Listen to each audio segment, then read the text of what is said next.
The story I want to tell I first heard as a child from my aunt.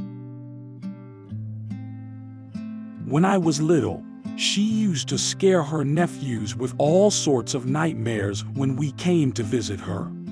Not creepy, of course, without the creepy details or the spicy moments flattening out. My brothers and I listened to her stories like fairy tales. Although, to tell the truth, I believed in them. But it was much later that I heard the story, which I will now retell, from an acquaintance of mine, a man of my aunt's age. Moreover, he assured me that he had personally witnessed those mysterious events. My acquaintance was about 12 or 14 years old at the time. Together with his friends, he liked to lie in the grass somewhere on a hill near the railroad tracks and watch the trains go by in the evenings, all day long. Especially the passenger trains. In them, behind the windows of the carriages, another life was going on. Distant, unfamiliar, and alluring. Often it was John, an overgrown 25-year-old boy, who kept the teenagers company. He was a very strange guy. He had Alzheimer's disease, and the whole village knew it. He was very companionable by nature, so he went out with teenagers. John didn't have a steady job, but every day he helped load and unload cars at the station, or at the sawmill stacking logs and boards. Despite his weak head, he amazed everyone with his physical strength and stamina. And probably, for his mental disability, he received some kind of pension from the state. By tragic accident, from his deceased parents, the boy inherited a small house on the edge of the street along the railroad. Local boys often visited John's house. You could do whatever you wanted in the unmaintained house without fear of breaking or smashing anything. John was also very good at drawing. All the walls of the house were covered with his drawings. John was a kind and harmless man. One day an acquaintance of mine, then a young boy, and his friend and John were watching trains go by on the tracks. Not many trains passed through the little station, and the passenger trains didn't stop at all. And then, as it began to get dark, and the little company was about to go home, seeing off the last train, the unexpected happened. A human figure deftly jumped from the tail of the last wagon. It jumped and froze on the tracks, squatting. The boys froze in amazement, and the figure slowly straightened up and looked around. When it turned to face them, the boys and John were very frightened. It was a woman. The astonished boys rose from their hiding place to get a better look at the unseen sight. And then they met their eyes with the stranger. There was no emotion on the woman's face.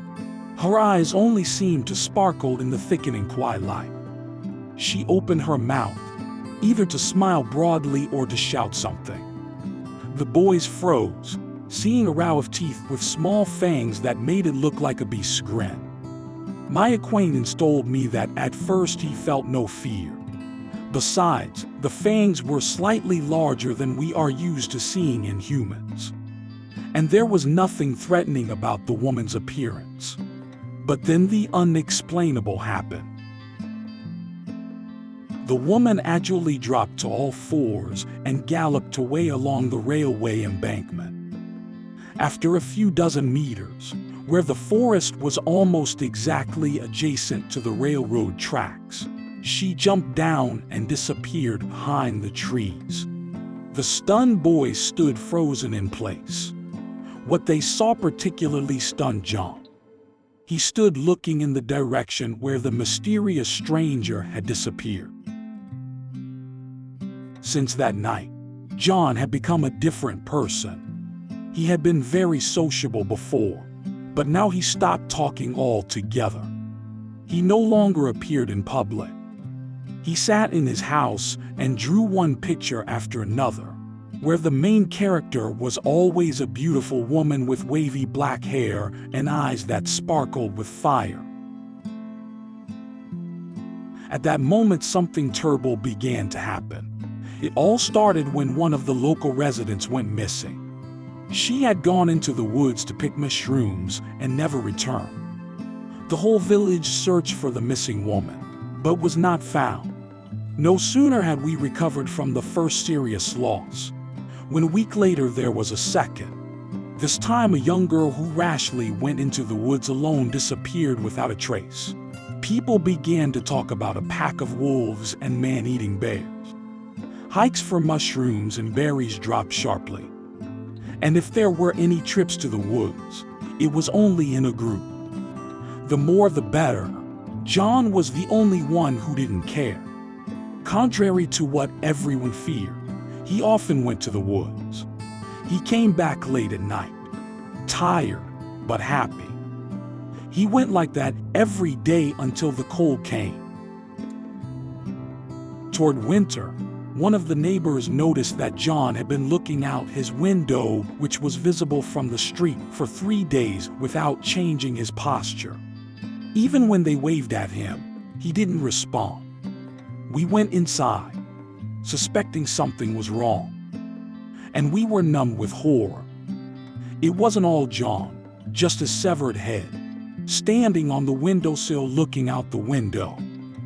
There was blood all over the floor, blood on the walls with paintings, but the body was missing. Examining the place of the tragedy, the arrived operatives found interesting details.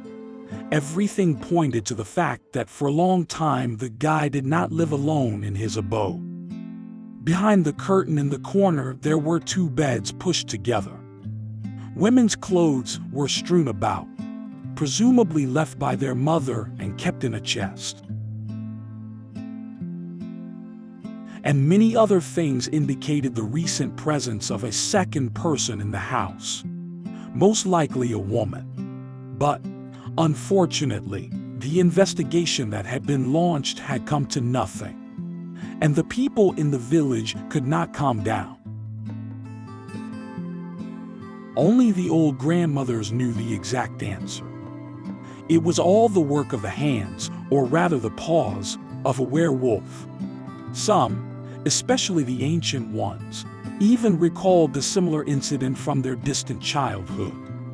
In the end, panicked people, one quiet night, boarded up the door and windows of an empty house, doused it with gasoline, and set it on fire. The old house burst into flames like a match. As the roaring flames engulfed the entire structure and penetrated inside, the locals surrounding the fire suddenly became numb with horror. From the depths of the blazing hut came a rumbling sound that overrode the crackling fire. Someone in the house was beating desperately, trying to get out.